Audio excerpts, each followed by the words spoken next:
लोकसभा चुनावों के बीच एक बड़ी खबर सामने आ रही है। साइबर अटैक कर चीन चुनावों को प्रभावित करने की तैयारी कर रहा है।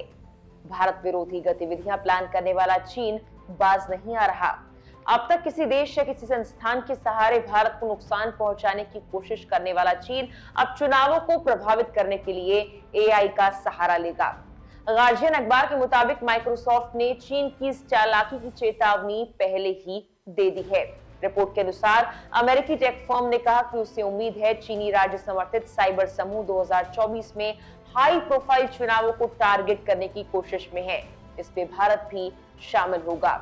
माइक्रोसॉफ्ट ने कहा कि चीन सोशल मीडिया के जरिए एआई जनित सामग्री बनाएगा और बांटेगा यानी वितरित करेगा, जो हाई प्रोफाइल चुनावों को पूरी तरह से प्रभावित करने की रणनीति के तौर पर काम करेगा।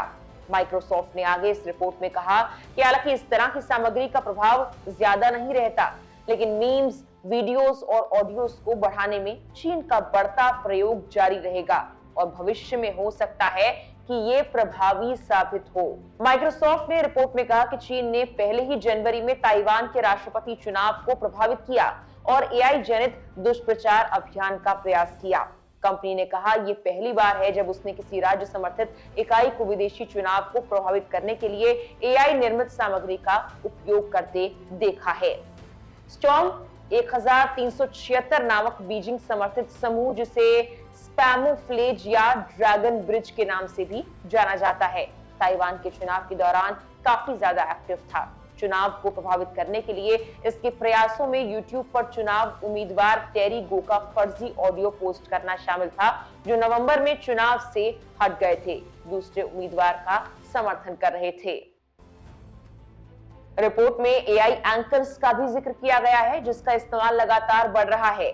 माइक्रोसॉफ्ट ने कहा कि चीनी समूह अमेरिका में प्रभाव अभियान जारी रखे हुए है। वहीं पिछले महीने अमेरिका और ब्रिटेन की सरकारों ने चीन समर्थित हैकर्स पर राजनेताओं, पत्रकारों और व्यवसायों के साथ साथ ब्रिटेन के चुनाव निगरानीकर्ता को निशाना बनाने के लिए सालों तक चलने वाला साइबर अभियान चलाने का आरोप लगाया था। कुल मिलाकर चीन के साइबर अटैक का असर भारत के चुनावों पर भी हो सकता है। गौर करने वाली बात यह है कि ये साइबर अटैक सिर्फ भारत के चुनावों तक सीमित नहीं हो सकता, बल्कि बाकी देशों के चुनावों को प्रभावित करने के लिए भी रणनीति बनाई जा रही है। ताइवान में राष्ट्रपति चुनाव का हमने जिक्र किया ही। इसके बाद चीन इस साल अमेरिका, दक्षिण कोरिया के चुनावों को भी प्रभावित करने की तैयारी में है। फिलहाल के लिए इस वीडियो में इतना ही। नमस्कार।